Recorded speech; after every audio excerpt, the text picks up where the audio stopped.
Garip bir şey oluyor. Toplum olarak çok fazla şeye bakıyoruz. Ama neredeyse hiçbir şeye uzun süre bakmıyoruz. Büyük olaylar yaşanıyor, bir süre konuşuluyor. Sonra sessizce başka bir şeye geçiliyor. Öfke hızla yükseliyor ama aynı hızla dağılıyor. Bir şeyler çok önemli oluyor ama hiçbir şey uzun süre önemli kalmıyor. Gündem sürekli değişiyor ama hiçbir şey gerçekten yer değiştirmiyor. Bu ilgisizlik değil. Bu unutkanlık da değil. Bu dikkatin toplumsal olarak kısa tutulması ve bu durum bireysel bir dikkat dağınıklığı değil. Bu, içinde yaşadığımız çağın topluma bakmayı nasıl öğrettiğiyle ilgili. Ve tam burada esas meseleyi soruyoruz. Bu çağ dikkatimizi bizden ne zaman ve nasıl aldı?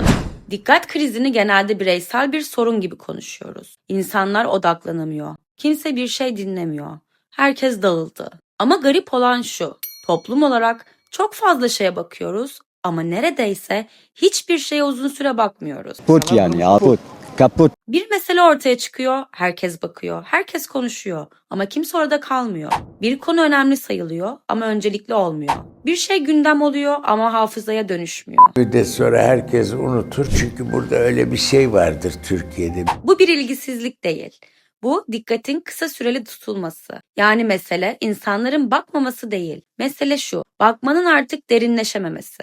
Toplumsal dikkat bir şeye uzun süre bakılabilecek şekilde örgütlenmiyor. Aksine bir noktada yoğunlaşıyor. Tam derinleşecek gibi oluyor, sonra başka bir gündeme geçiliyor. Bu yüzden bugün şöyle bir hal oluştu. Her şey çok önemli ama hiçbir şey uzun süre önemli değil. Bu da bir dikkat krizi. Ama bireysel değil, toplumsal. Şimdi kritik yere geliyoruz. Bu durum kendiliğinden olmuyor. Toplumsal dikkat boşlukta dolaşan bir şey değil, yönlendirilen bir şey. Önemli bir olay yaşanıyor, dikkat oraya yöneliyor. Sorular sorulmaya başlıyor, bağlam kurulacak gibi oluyor, bir derinlik ihtimali doğuyor ve tam o anda başka bir hikaye giriyor. Daha kolay tüketilen, daha duygusal, daha hızlı tepki üreten, adada uyumsuzluk gösteren, suçlamaya çalıştıkları. bu bir magazin olabilir, bir tartışma olabilir, bir figür olabilir. Ama işlevi aynı. Dikkati derinleşmeden yerinden etmek. Çünkü dikkat uzun süre bir yerde kaldığında tehlikeli olur. Hatırlamaya başlar, bağlantı kurar, karşılaştırır. Bu yüzden dikkat sürekli hareket halinde tutulur. Bakıyoruz, tepki veriyoruz, sonra başka bir şeye geçiyoruz. Ve buna gündem diyoruz. Ay çalıştım telefon almak için. Ne oldu abi? Bu arada benim telefon çalındı. Telefon demeden telefonu çaldılar. Ama aslında olan şu, gündem var ama hafıza yok. Bu yüzden toplum olarak aynı duyguları tekrar tekrar yaşıyoruz. Aynı şaşkınlık, aynı öfke, aynı unutma. Çünkü dikkat derinleşmeden dağıldığında hiçbir şey kalıcı olamıyor. Bu da bize şunu hissettiriyor. Sanki her şey oluyor ama hiçbir şey gerçekten yaşanmıyor. Bu dikkatin nasıl kullanıldığıyla ilgili. Ve bu kullanım biçimi bugün hepimizi aynı anda etkiliyor. Burada biraz geri çekilip dikkatin ne olduğunu hatırlamamız gerekiyor. Çünkü dikkat her zaman böyle değildi. İlkel çağda dikkat hayatta kalma refleksiydi. Tehlikeyi fark etmek için, avı izlemek için, bir sesi ayırt etmek için. Dikkat kısa süreli ama derin çalışıyordu. Bir şeye bakıldığında orada kalınırdı. Çünkü yanlış yere bakmak ölümcül olabilirdi. Antik çağda dikkat anlamla ilişkilendirildi. Yunanca prosoe, zihnini bir şeye yöneltmek. Dikkat, öğrenmenin ve düşünmenin temel koşuluydu. Bir metni anlamak için, bir hikayeyi hatırlamak için, bir fikri tartmak için dikkat, yoğunlaşma demekti. Orta çağda dikkat ahlaki bir disiplin haline geldi. Dikkatini dağıtmak sadece zihinsel değil, ahlaki bir zayıflık sayılıyordu. İbadet sırasında, dua sırasında, okuma sırasında dikkatin dağılması günah olarak görülürdü. Yani dikkat kontrol edilmesi gereken bir şey. Modern çağda dikkat sanayi devrimiyle birlikte zamana bağlandı. Saatle ölçüldü, verimli ilişkilendirildi. Dikkatini toplayan insan iyi çalışan insandı. Dikkat artık bir erdem değil, bir performans ölçütü oldu. Dijital çağda yani bugün ise dikkat ilk kez bu kadar köklü bir şekilde yer değiştirdi. Dikkat artık bir kapasite değil, bir kaynak. Korunan bir şey değil, çıkarılan bir şey. Bir şey uzun süre dikkat verebilmek değil, dikkatin sürekli yer değiştirmesi ödüllendiriliyor. Yani tarih boyunca dikkat, hayatta kalma refleksiyken, anlam üretme aracıydı, ahlaki disiplin oldu ve verim ölçüsüne dönüştü. Ve sonunda bugün dağıtılması gereken bir enerji haline geldi. Beden hala dikkatin derinleşmesini bekliyor. Ama çağ dikkatin bölünmesini teşvik ediyor. İşte dikkat krizi tam olarak burada başlıyor. Odaklanamamak değil, dikkatin kendi tarihiyle çelişmesi. Dikkat kriziyle birlikte bozulan ilk şey zaman duygusu. Ama bu saatlerin hızlanması değil. Bu zamanın politik olarak parçalanması. Vallahi zamanım yok, düşünmeden de ben cevap vermiyorum. Toplum olarak bir olayın içinde yeterince kalamıyoruz. Bir şey oluyor, ciddi bir şey. Bakıyoruz, konuşuyoruz, tepki veriyoruz. Ama tam o olay anlam kazanmaya başlayacakken zaman başka bir yere akıyor. Yeni bir gündem, yeni bir başlık, yeni bir duygu ve önceki olan zamansızlaşıyor. Ne geçmiş oluyor, ne kapanıyor. Sadece askıda kalıyor. Bu yüzden bugün toplumsal zaman şöyle işliyor. Olaylar yaşanıyor ama tarih olmuyor. Çünkü tarih olayın üzerinden zaman geçmesiyle değil, olayın üzerinde dikkatin kalmasıyla oluşur. Dikkat kalmadığında zaman da kalmıyor. Bu yüzden aynı duyguları tekrar tekrar yaşıyoruz. Aynı şaşkınlık, aynı öfke, aynı nasıl oldu bu hissi. Ama hiçbir zaman ne oldu diyemiyoruz. Çünkü zaman olayların arasında bilerek bölünüyor. Toplumsal hafıza oluşmasın diye zaman küçük parçalara ayrılıyor. 10 günde, 5 günde, 1 ayda, 2 ayda olacak bir iş değil. Bu sosyolojik bir olay, bir travma. Ve bu parçalanmış zaman bize şunu hissettiriyor. Her şey çok hızlı oluyor. Ama aslında olan şu. Zaman hızlanmadı. Zaman hatırlanamayacak şekilde dağıtıldı. Bu yüzden bugün zaman nereye gitti diye soruyoruz. Zaman gitmedi. Zamanın orada kalmasına izin verilmedi. Hayat yok ortamda. Var mı bir diyeceğiniz? Ve dikkat bir olayın üzerinde kalmayınca duygular da orada kalmıyor. Onlar da dolaşıma giriyor. İşte tam burada şu devreye giriyor. Echo chamber. Sadece aynı fikirleri görmek değil, aynı duygunun tekrar tekrar önüne gelmesi. Aynı öfkenin, aynı tedirginliğin, aynı ben haklıyım hissinin. Sosyolojik olarak bu şuna benziyor. İnsanlar artık ne düşündüklerini değil, ne hissetmeleri gerektiğini birbirlerinden öğreniyor. Bu yüzden yankı odası bir fikir kapanı değil, bir duygu tekrar sistemi. Şimdi şunu düşün. Bir konu açılıyor, bir tartışma başlıyor. İnsanlar fikir söylüyor, taraf oluyor, yorum yapıyor. Ama çok kısa bir süre sonra şöyle bir şey oluyor. Tamam ya, bu da sıktı. Bir dakika. Reklama geçiyorum. Ve başka bir şeye geçiliyor. Bu geçiş sadece ekranda değil, zihninde oluyor. Türkiye'de dikkat şöyle kullanılıyor artık. Bir meseleye sonuna kadar bakmak yerine birkaç saniye bakıp taraf seçiyoruz ve sonra geçiyoruz. Bir olayın sonucunu merak etmiyoruz. Sadece ilk tepkisini veriyoruz. Zeliha Hanım, canlı çiçekler çünkü oksijen saçıyor. Ben ondan rahatsız oluyorum. Ne saçıyor? Oksijen saçıyor çünkü. Onu tutmayın, karbondioksit salgılarlar geceleri. Evet. Ondan Çünkü bu ülkede dikkat bir şeyin nasıl bittiğiyle değil, nasıl başladığıyla ilgileniyor. Sizce ikinci dalga ne zaman gelir? Birinci dalgadan sonra. O yüzden herkes her konuda fikri varmış gibi hissediyor. Ama çok az kişi bir konunun sonunu biliyor. Bu bir bilinçsizlik değil. Bu sürekli geçiş hali. Bir gündemden çıkıp diğerine giriyoruz. Ama hiçbirinde kalamıyoruz. Bu yüzden de şöyle bir his oluşuyor. Her şeye dair bir fikrim var ama hiçbir konuda gerçek bir netliğim yok. Telefonu kullanan kendini çok akademisyen, çok kültürlü öyle zannediyor. En büyük cahilliğimiz okumamaklık. Bu da dikkat krizinin en görünür hali. Yer değiştiren bir zihin. Burada küçük ama çok belirleyici bir mesele var. Boşlukta duramıyoruz. Bekleme anı geliyor ve hemen bir şey açıyoruz. Sessizlik rahatsız edici geliyor. Çünkü bu çağda boşluk nötr değil. Boşluk bir şey eksikmiş gibi hissettiriyor. Asansör beklerken telefona bakıyoruz. Kasada sıradayken bir şey açıyoruz. Bir yere biraz erken vardığımızda o anı doldurmak zorundaymış gibi hissediyoruz. Ve çoğu zaman şunu yapıyoruz. Sonra bakarım, bunu kaydedeyim, buna sonra dönerim. Ama dürüst olalım. Kaçımız gerçekten sonra dönüp bakıyor? Kaydediyoruz, erteliyoruz ama geri dönmüyoruz. Çünkü mesele zaman bulmak değil. Mesele şu, dikkat. Ertelemeye alışıyor, boşlukla kalmak yerine boşluğu ileri bir zamana atıyoruz. Postmodern insan sessizlikte kalamıyor. Ama bu sessizliği sevmemek değil. Sessizlikte kendine denk gelmekten hoşlanmamak. Çünkü durduğunda zihin devreye giriyor. Ve zihin şu soruları soruyor. Ben ne hissediyorum? Bu bana ne yaptı? Şu an gerçekten iyi miyim?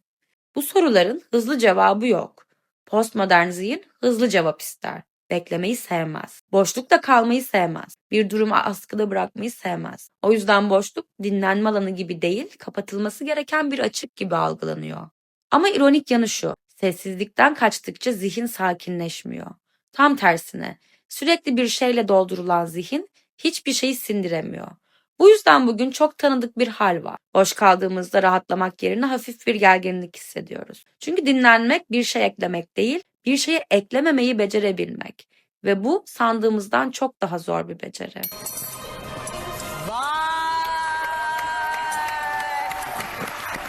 Şimdi burada çok kritik bir kırılma var. Postmodern insan kendini özgür hissediyor. Çünkü sürekli bir şeyler seçiyor. Ne izleyeceğini, ne dinleyeceğini, neye bakacağını, ne hakkında fikir belirteceğini. Ama garip olan şu. Bu kadar çok seçim yaparken hiç bu kadar az kontrol hissi olmamıştı. Çünkü bugün çoğu seçim gerçek bir karar değil, bir tepki. Ekranı açıyoruz, bir şeyler karşımıza geliyor. Biz de "Aa evet bu" diyoruz ve buna seçim diyoruz. Ama bu menüden sipariş vermek gibi değil. Bu önüne konanı reddetmek gibi. Postmodern insan artık şurada duruyor. Seçiyor gibi hissediyor ama yönlendirilmiş bir koridorda yürüyor. Koridor geniş, ışıklar var, seçenek çok ama yön hep aynı tarafa akıyor. Bu yüzden gün sonunda çok tanıdık bir his oluşuyor. Bir sürü şey gördüm ama hiçbiri bana ait değilmiş gibi. Çünkü dikkat bize ait olmadığında seçim de bize ait olmuyor. Garip olan şu. Bugün hiçbir şey seçmeden çok yorulabiliyoruz. Bir bakmışız yarım saat geçmiş. Ama sorsan ne yaptın? Cevap yok. Çünkü teknik olarak hiçbir şey yapmadık. Sadece baktık. Bir gönderiden diğerine geçtik. Bir şeylere dedik. Ama beynimiz bunu tam zamanlı mesai gibi algılıyor. Günün sonunda da şu his kalıyor. Bugün çok yoruldum ama neye yorulduğumu tam çıkaramıyorum. Bu modern insanın en komik ama en tanıdık hali. Bir şeye gerçekten dikkat verdiğinde şunu söylersin aslında. Ben buradayım. O anı hatırlarsın. O anın içindesindir. Ama dikkat bölündüğünde bu his de incelir. Bir şeyler yaparsın ama içinde hissetmezsin. Gülersin ama gülüşün sana ait gibi gelmez. Bir yerde olursun ama orada bulunmazsın. Kendi hayatının yanından geçiyor gibi yaşarsın. Bu yüzden bugün çok sık şunu duyuyoruz. Hiçbir şey tam hissettirmiyor. Ama bu duyguların azalması değil. Bu dikkatin bir yerde yeterince uzun kalamaması. Çünkü hissetmek zaman ister. Bir şeyin içine girmek orada biraz kalmayı gerektirir. Dikkat sürekli bölündüğünde hayat yaşanmaz, tüketilir. O yüzden bugün pek çok insan hayatını kötü yaşamıyor. Hayatını uzaktan yaşıyor. Bakıyor, tepki veriyor ama içinde duramıyor. Ve bu hal zamanla çok tanıdık bir cümleye dönüşüyor. Her şey var ama ben yok gibiyim. Bu bir kişilik sorunu değil. Bu bir motivasyon eksikliği de değil. Bu dikkatin dağılmasıyla kendilik hissinin yavaş yavaş silikleşmesi. Bu çağda zihin kapanmak üzere tasarlanmadı. Her şey açık, haberler açık, uygulamalar açık, gündem açık ve zihin de aynı şekilde açık kalıyor.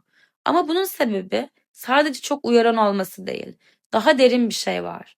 Bugün beyin sürekli bir şeyi tahmin etmeye çalışıyor. Çünkü beyin sakinleşmek için olan biteni kapatmak ister. Ama bu çağda hiçbir şey gerçekten bitmiyor. Bir gündem kapanıyor ama arkası geliyor. Bir şey oluyor ama tamamlandı hissi gelmiyor. Bu yüzden zihin şöyle çalışıyor artık. Henüz bitti demeyelim. Bir şey daha olabilir. Bir ihtimal daha var ve bu hal kapanmayı engelliyor. Uyuyoruz ama bilinç tam olarak geri çekilmiyor. Çünkü zihin hala tahmin modunda. Sanki birazdan bir şey olacakmış gibi. Bu yüzden bugün çok tanıdık bir his var.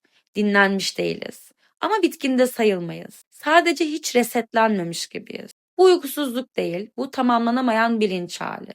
İnsan zihni belirsizlikle kısa süre baş eder. Ama belirsizlik sürekli hale geldiğinde zihin açık kalır. Ve kapanamayan zihin dinlenmez. Yavaş yavaş aşınır.